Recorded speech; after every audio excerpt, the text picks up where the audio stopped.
সুমন নামে তো স্যার কি যদি একটু বিস্তারিত বলেন কি বিষয় আজকে রয়েছে? কি ঘটনা নিয়ে বুঝতে পূর্ব আগরতলা থানাতে এপ্রিল মাসের 4 তারিখ সৈকত শাহ নামক একজন যুবককে বাড়ি থেকে তুলে এনে যৌন নির্যাতন করা হয়েছিল থানার অভ্যন্তরে।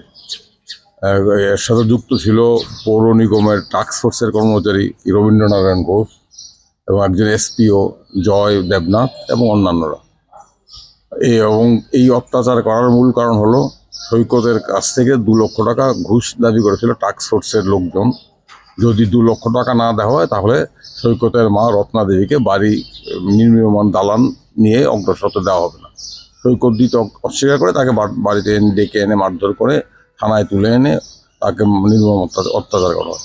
এই ঘটনা নিয়ে থানা এফআইআর নেয়নি। আপনারা জানেন পরবর্তী সময়ে হাইকোর্টে মামলাটি হয়েছে, হাইকোর্টের নির্দেশে এফআইআর নিতে বাধ্য হয়েছে এবং হাইকোর্ট উচ্চ আদালত পুলিশি তদন্তের উপর সম্পূর্ণ অনাস্থা প্রকাশ করে রাজ্য সরকারের নির্দেশ দেয় বিশেষ তদন্তকারী দল গঠন করার জন্য। সেই বিশেষ তদন্তকারী দল গঠন করে আজকে তাদের রিপোর্ট আমাদের উচ্চ আদালতের ডিভিশন বেঞ্চ প্রধান বিচারপতি এম.এস. রামচন্দ্র রাও এবং বিচারপতি বিশ্বজিৎ পালিতের আদালতে রিপোর্ট পেশ করে। আদালত সেই রিপোর্ট পাঠ করে দেখেছেন এসআইটি তদন্তে স্পষ্টভাবে বলা হয়েছে সৈকতকে থানার অভ্যন্তরে এনে তার উপর নির্যাতন করা হয়েছিল। এই ঘটনা এসআইটি তদন্তে স্পষ্টভাবে বেরিয়ে এসেছে। যদিও এর আগে পূর্ব থানার একজন জৈনিক মহিলা ইন্সপেক্টর তদন্ত করে বলেছিলেন থানাতে অত্যাচারের কোনো ঘটনাই ঘটেনি, সেদিকে তিনি তদন্তকে চালিতই করেননি। এবং এই মামলায় আরেকটা উল্লেখযোগ্য দিক হলো, যেটা একটা অত্যন্ত আপত্তিজনক বিষয় হলো, রাজ্য সরকারের তরফ থেকে স্বরাষ্ট্র দপ্তরের আন্ডার সেক্রেটারি মিস্টার জৈনিক দেববর্মা উনি সম্পূর্ণ মিথ্যা বিভ্রান্তিকর হলফনামা উচ্চ আদালতে জমা দিয়ে বলেছিলেন এর পূর্বে যে থানার অভ্যন্তরে সৈকতের অত্যাচার কোনো ঘটনাই ঘটেনি। সৈকত নাকি পাবলিক অর্ডার বিপন্ন করছিল, সেই কারণে তাকে গ্রেপ্তার করা হয়েছে আগরতলা পৌর নিগমের অ্যাসিস্ট্যান্ট কমিশনারের অভিযোগের ভিত্তিতে। আজকে আদালতে দেখা গেছে অ্যাসিস্ট্যান্ট কমিশনার সম্পূর্ণ একটা মন গড়া অভিযোগ করেছিলেন, সেই অভিযোগের কোনো ভিত্তি নেই।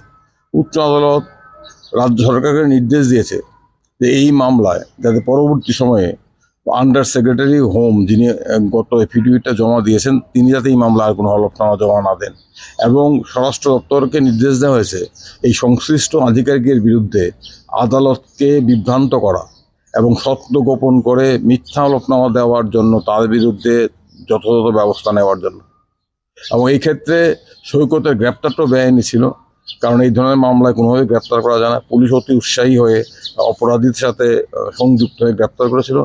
গ্রেপ্তারের দায়ে একজন পুলিশ ইন্সপেক্টরকে সাব ইন্সপেক্টরকে সাসপেন্ড করা হয়েছে, তার বিরুদ্ধে আদালত অবমাননার নোটিশ জারি করেছিল। আজকে অভিযুক্ত পুলিশ আধিকারিক আদালতে হাজির হয়েছিল, তার পক্ষে যে সাফাই দেওয়ার চেষ্টা করা হয়েছিল সেটা আদালত গ্রহণ করেনি। আদালত বলেছে আদালত অবমাননার জন্য তার বিরুদ্ধে আগামী দিনে আদালত যথাযথ ব্যবস্থা নেবে। আজকের এই মামলার পরবর্তী তাদের কাছে 23শে জুন এবং পৌর নিগমের চেয়ারম্যান কমিশনারকে বলা হয়েছে হলফনামা দেওয়ার জন্য। যদিও পৌর নিগম জানিয়েছে রবীন্দ্রনারায়ণ ঘোষকে নাকি সাসপেন্ড করা হয়েছে। ইতিমধ্যে আপনারা জানেন এসআইটি তদন্তভার নেওয়ার পরে রবীন্দ্রনারায়ণ ঘোষ এবং ওই এসপিও দুজনকে গ্রেপ্তার করা হয়েছে, তারা আপাতত পুলিশি হাজতে আছে। এই বিষয়গুলো আমরা বলেছি, আমরা বারবার বলছি এইটা কোনো বিচ্ছিন্ন ঘটনা নয়। এবং সবচেয়ে ভয়ঙ্কর ঘটনা থানার মধ্যে দুষ্কৃতিকারীরা একজন নাগরিককে জোর করে ধরে এনে থানার মধ্যে অত্যাচার করলো, মারধর করলো। আজকে যে প্রশ্নটা আদালতও করেছে সরকারের কাছে, থানার মধ্যে ওই সময় যে সমস্ত পুলিশ আধিকারিকরা উপস্থিত ছিল তাদের উপস্থিতিতে কিভাবে একজন যুবকের উপর দুজন বহিরাগত দুষ্কৃতিকারী থানার মধ্যে যৌন নির্যাতন করে, তারা কি করছিল? পুলিশের দায়িত্ব তো অপরাধকে দমন করা, টু প্রিভেন্ট ক্রাইম। থানার অভ্যন্তরে পুলিশের চোখের সামনে যখন এই ঘটনা ঘটে তখন তারা নীরব দর্শক ছিল। আমরা বলেছি তারাই অত্যাচারটা উপভোগ করছিল এবং তাদের বিরুদ্ধে ব্যবস্থা নেওয়ার প্রশ্ন উঠেছে। এইটা একটা বিচ্ছিন্ন ঘটনা নয়, একটা ঘটনা আপনাদের পৌঁছেছে। এই ধরনের ঘটনা বহু ক্ষেত্রেই ঘটছে। এইটা আমরা বলি টিপ অফ দ্য আইসবার্গ, এবং এইটার বিচার হওয়া দরকার। আমরা আশা করছি আদালত বিচার করবে, বিচার হবে, কারণ এখন সত্য প্রকাশিত হয়ে গেছে। থানার অভ্যন্তর অত্যাচারের ঘটনা সেটাও পুলিশের তদন্তে এবং সিসিটিভি ফুটেজে স্পষ্ট হয়ে গেছে।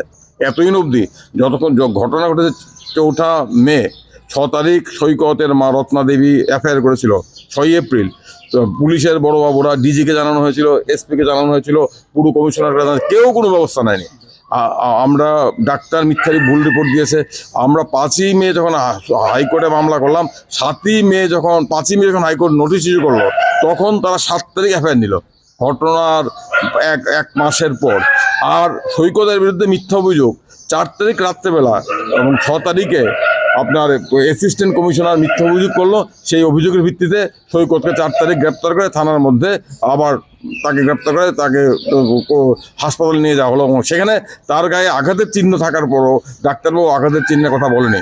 অর্থাৎ সমস্ত ব্যবস্থাটা দুঃখজনক হলো সত্য, পুরো কমিশনার তার গুন্ডা কর্মচারীর পক্ষে দাঁড়িয়েছেন, অ্যাসিস্ট্যান্ট পুরো কমিশনার মিথ্যা এফআইআর করেছেন, থানার বাবুরা সমস্ত কিছু জেনে শুনে মৌনী বা ভয়ে বসেছিলেন, ডিজি এসপি কোনো ব্যবস্থা নেননি। শুধুমাত্র হাইকোর্টে আসার পর যখন আপনার মধুর চাকে ঢিল পড়েছে, তখন সত্য বেরিয়ে আসছে। এই হচ্ছে আজকে মানে সিট কি তার মানে সিটের রিপোর্ট আমার কাছে দেয়নি, আমাদের কাছে দেয়নি। সিটের রিপোর্ট উচ্চ আদালতে দিয়েছে, উচ্চ আদালত সিটের রিপোর্ট পড়েছে।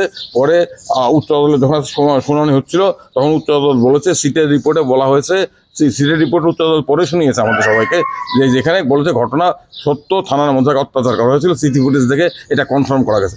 এখন প্রশ্ন হলো, আমরা কোন রাজ্যে আছি? যখন থানার মধ্যে পুলিশের সামনে গুন্ডারা একজন নাগরিককে এনে তারও জনাঙ্গ ধরে টানাটানি করে, কি ভয়ঙ্কর কথা চিন্তা করুন। থানা দাঁড়িয়ে দাঁড়িয়ে দেখছিল। আজকে তাদের শাস্তির প্রশ্ন সামনে চলে এসছে। না কোর্ট তো এই বিষয়টা আগেও কোর্ট তো মাননীয় উচ্চ আদালত রাজ্য সরকার বলেছে হলফনামা দেওয়ার জন্য। তোমরা কি ব্যবস্থা নিয়েছো জানাও, কি ব্যবস্থা নিতে যাচ্ছ। থানার অভ্যন্তরে যাদের চোখের সামনে অপরাধ ঘটল, পুলিশের চোখের সামনে অপরাধ ঘটলে পুলিশ চুপ করে থাকলে তো বলতে হবে রাজ্যে আইন শৃঙ্খলা কিছু নেই। থানার অভ্যন্তরে যদি এরকম পরিবেশ হয়, আর বাইরে কীরকম পরিবেশ, এটা তো আর বলার অপেক্ষা রাখে না, আমারও বলার অপেক্ষা রাখে না। আপনারাও সাংবাদিক, রাজ্যের মানুষ জানেন। আজকে কি নতুন করে কোনো কিছু মাননীয় কোর্ট কি আজকে কি নতুন করে কোনো কিছু মাননীয় আদালত যেটা বলেছে, প্রথমত রাজ্য সরকারের আগে হলফনামা বাতিল করে, এটা কিন্তু নজিরবিহীন ঘটনা। আমার ইদানিংকালীন গত 30 বছর ধরে আমি আদালতে কাজ করছি আইনজীবী, আমি কোনোদিন আমার মনে পড়ছে না রাজ্য সরকার এফিডেভিট উচ্চ আদালত মিথ্যা বিভ্রান্তিকর বলে বাতিল করে দিয়েছে। এবং যেই আধিকারিক এফিডেভিট দিয়েছেন স্বরাষ্ট্র দপ্তরের ডেপুটি সেক্রেটারি, তার বিরুদ্ধে ব্যবস্থা নেওয়ার জন্য, আন্ডার সেক্রেটারি, তার বিরুদ্ধে ব্যবস্থা নেওয়ার জন্য স্বরাষ্ট্র দপ্তরকে নির্দেশ দেওয়া হয়েছে। এবং বলা হয়েছে ওই ভদ্রলোক যাতে এই মামলায় কোনোদিন হলফনামা না দেন। এই ধরনের ঘটনা তো নজিরবিহীন। চিফ জাস্টিস আমাদের মাননীয় প্রধান বিচারপতি MS রামচন্দ্র রাও এবং বিচারপতি বিশ্বজিৎ পালিতের ডিভিশন বেঞ্চ এই মামলাটি শুনছে। এই মামলার পরবর্তী শুনানি 23শে জুন রাজ্য সরকার হলফনামা দেবে, পুরো কমিশনার হলফনামা দেবে। সব বিষয়গুলো নিয়েই 23শে জুন আবার পরবর্তী সওয়াল কিংবা আলোচনা সিদ্ধান্ত হবে। এবং সিসিটিভি ফুটেজ আদালতের নির্দেশে প্রিজার্ভ করা হয়েছে। প্রিজার্ভ না করলে পুলিশ সমস্ত কিছু গুবলেট করে গিলে খেয়ে ফেলতো, এখন সেটা পারছে না।